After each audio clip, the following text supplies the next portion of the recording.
Satu. Assalamualaikum warahmatullahi wabarakatuh.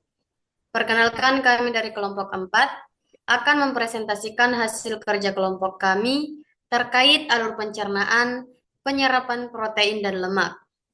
Sebelumnya, perkenalkan nama saya Rasti Amelia selaku moderator dan rekan-rekan saya yaitu Zulfikriyatul Muaini, Indah Nur Rahmah, Ihwanul Khotimah, Naura Karina Hendri, dan Nisrina Nuzialiana Putri.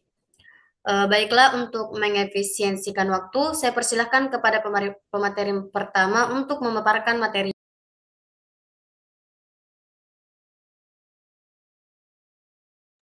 Baik, terima kasih kepada moderator telah memberikan saya waktu.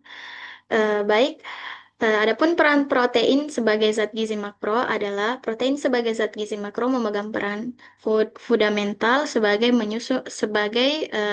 penyusun utama struktur dan fungsi biologis tubuh. Molekul ini dicerna menjadi asam amino yang kemudian diserap dan didistribusikan ke seluruh sel untuk sintesis protein baru, enzim, hormon, antibodi, dan komponen kritikal lainnya. Selanjutnya,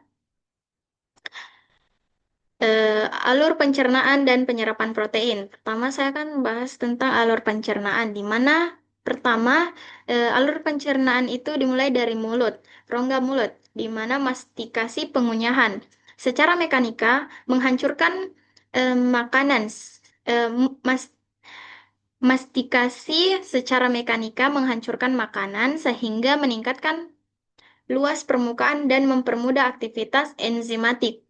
Kemudian enzim mulut, di mana di dalam mulut terdapat enzim seperti salivary amylase untuk karbohidrat dan linguale lipase untuk lemak. Tetapi tidak ada enzim pencernaan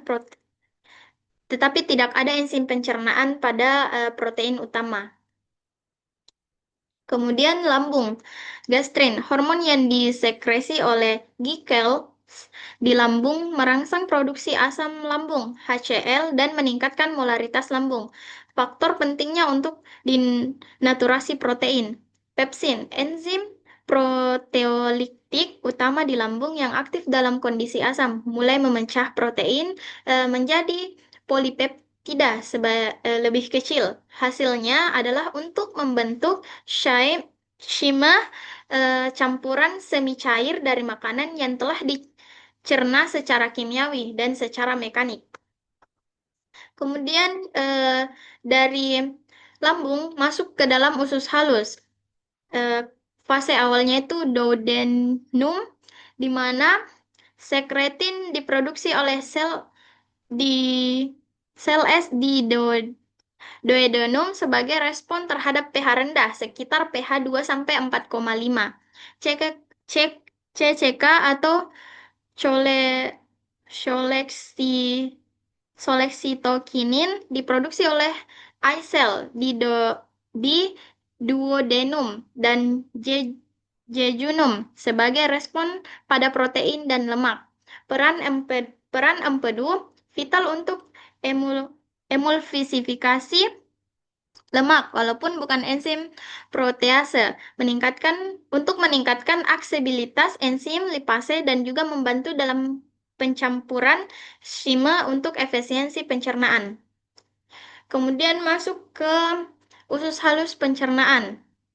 Setelah menetralkan pH, pankreas mengeluarkan tripsinogen diaktifasi menjadi tripsin, serta protease lainnya, seperti kemotripsin yang memecah polipeptida menjadi oligopeptida dan asam amino bebas. Lipase pankreas ini ditambahkan sebagai konteks, tapi tidak berfokus pada protein, namun juga tetap merupakan bagian dari pencampuran enzim.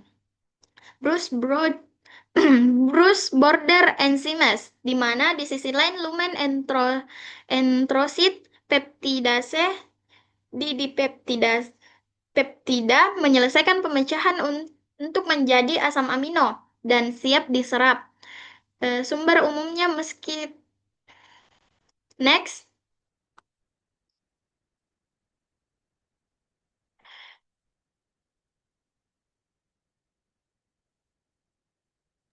Saya Baik, terima kasih atas kembalikan kesempatannya. ke moderator.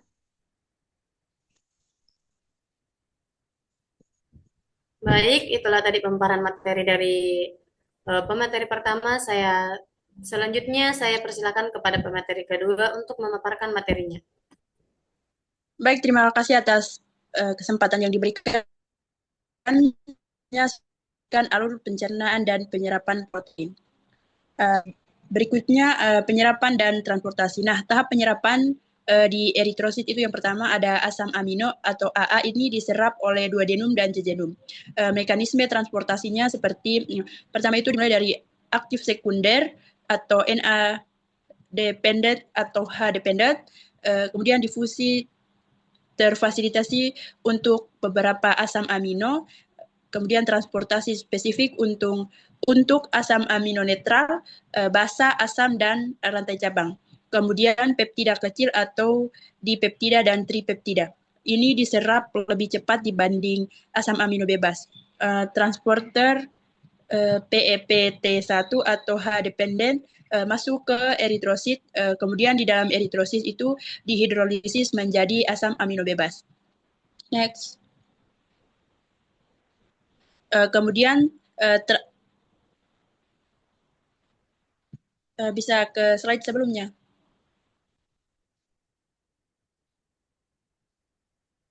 Kemudian transfer ke sirkulasi ini protein atau asam amino ini dari eritrosit menuju vena porta heptica langsung ke hati untuk metabolisme awal. Itu terjadi sintesis protein, transaminasi, dan energi. Kemudian lipid itu dari eritrosit menuju lakteal atau pembuluh limfe usus melalui sistem limfatik, kemudian ductus thoracikus, kemudian vena subcalavia kiri, kemudian masuk ke sirkulasi sistematik, kemudian didistribusikan ke jaringan perifer sebelum hati. Next.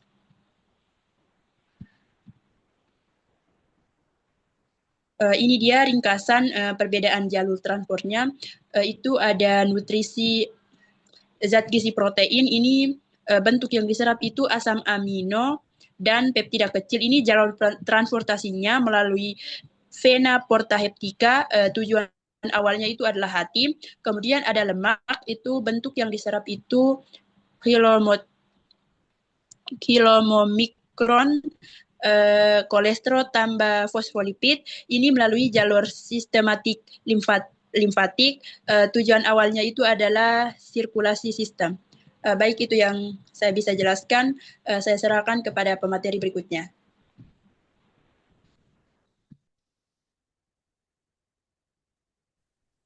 Baik, terima kasih pemateri yang tadi. Selanjutnya yaitu transportasi darah.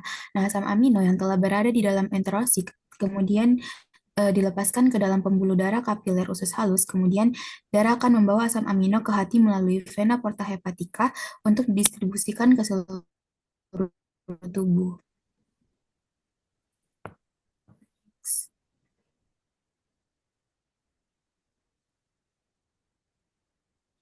Selanjutnya yaitu alur pencernaan dan penyerapan lemak. Nah, peran lemak sebagai zat gizi makro yaitu sebagai sumber energi konstrat, pelarut vitamin larut lemak seperti A, D, E, dan K, dan komponen struktural membran sel. Proses pencernaan yang unik ini melibatkan emulsifikasi oleh garam empedu dan hidrolisis oleh enzim lipase pankreas di usus halus, mengubah trigliserida menjadi monogliserida dan asam lemak bebas untuk kemudian diserap dan diangkut sebagai kilomikron melalui sistem limfatik. Mekanisme ini memastikan lemak dapat diedarkan ke seluruh tubuh untuk diisi energi, membentuk lapisan pelindung organ, serta mendukung produksi hormon dan penyerapan nutrisi esensial, menjadikan unsur vital dan menjaga homeostasis dan fungsi fisiologis tubuh. Selanjutnya, alur pencernaan lemak dimulai dari rongga mulut. oleh enzim lipase lingual yang berasal dari kelenjar di lidah. Namun proses ini masih sangat terbatas karena lemak belum mengalami emulsifikasi sehingga sebagian besar pencernaan lemak belum terjadi di tahap ini. Selanjutnya saya berikan ke pemateri selanjutnya.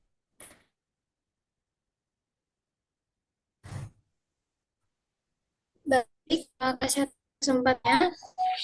Pada lambung terdapat enzim yang dihasilkan untuk membantu pencernaan dan penyerapan lemak, yaitu enzim lipase. Lambung melanjutkan pencernaan lemak dengan bantuan suasana asam. Pada tahap ini, sekitar 10-30% lemak dapat dipecah, sementara asam lambung membantu memisahkan lemak dari komponen makanan lainnya. Next.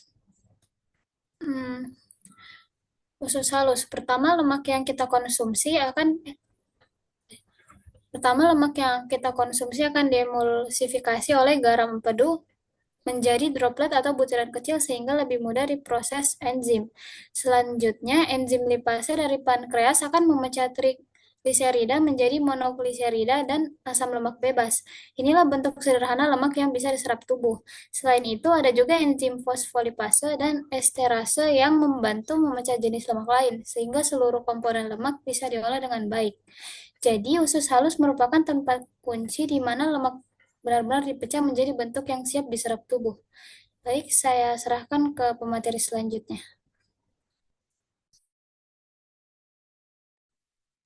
Baik, terima kasih kepada pemateri sebelumnya. Di sini saya akan menjelaskan alur penyerapan lemak.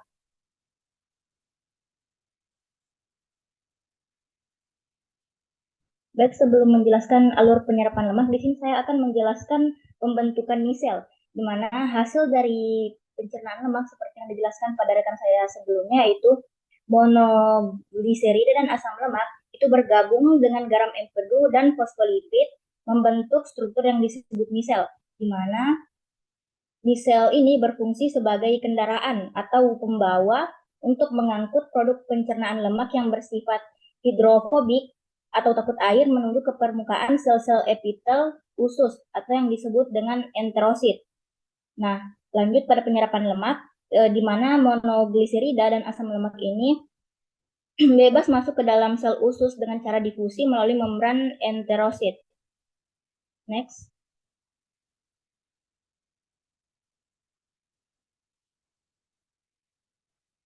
Selanjutnya itu transportasi lemak. Di dalam enterosit, monogliserida dan asam lemak disusun menjadi trigliserida. Trigliserida kemudian dibungkus dengan protein, fosfolipid, dan kolesterol membentuk partikel lipoprotein yang disebut kilomikron. Kilomikron tidak masuk langsung ke darah, tetapi dilepaskan ke dalam pembuluh getah bening atau limfe usus yang disebut lakteal. Kilomikron kemudian akan masuk ke aliran darah melalui ductus thoracicus. Sekian dari saya kembalikan kepada moderator. Baik, saya ucapkan terima kasih kepada para materi karena telah memaparkan materinya. Selanjutnya, saya akan memaparkan terkait kesimpulan. Pencernaan dan penyerapan protein dan lemak menunjukkan perbedaan mendasar dalam lokasi, mekanisme, dan jalur transportasinya. Pencernaan protein dimulai secara signifikan di lambung oleh pepsin dan HCl, lalu disempurnakan di usus halus oleh enzim pankreas dan Bruch border sehingga menjadi asam amino yang diserap langsung ke dalam pembuluh darah. Sebaliknya, pencernaan lemak terutama terjadi di usus halus dan memerlukan proses awal emulsifikasi oleh garam empedu sebelum dicerna oleh lipase pankreas. Hasil pencernaannya yaitu monogliserida dan asam lemak diserap dan diangkut sebagai kilomikron melalui pembuluh getah bening atau limfe sebelum akhirnya masuk ke aliran darah. Dengan demikian, meskipun berakhir di sistem sirkulasi, kedua nutrisi ini menjalani proses yang unik dan terspesialisasi sesuai dengan sifat kimiawinya. Baik, itulah kesimpulan dari materi kami. Sekian saya ucapkan terima kasih. Sebelum kami akan menutup presentasi dari kelompok kami. Wassalamualaikum warahmatullahi wabarakatuh. Waalaikumsalam warahmatullahi wabarakatuh.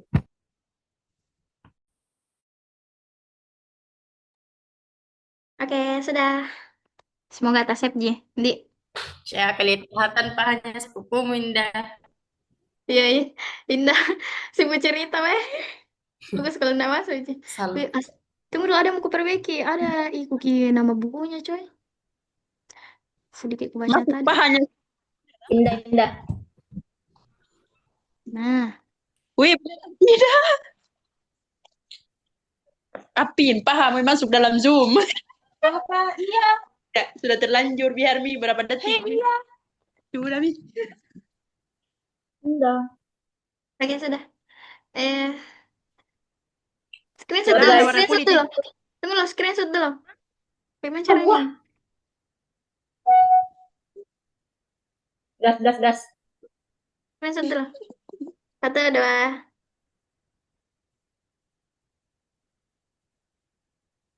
Oke, Vika, sudah.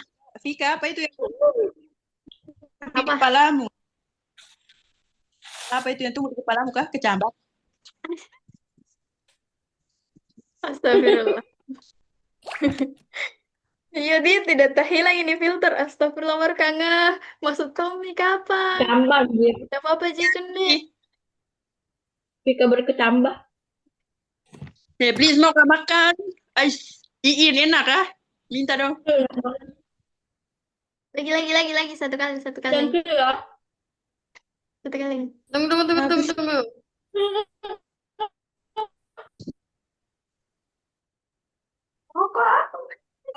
Bentar.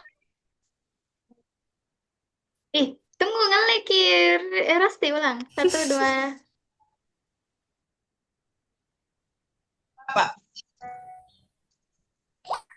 Oke. Sudah. Sudah, Ais. Thank you. Oke. Thank you, Terima guys. kasih semuanya yang telah bekerja keras malam ini. Terima kasih atas tumpangannya.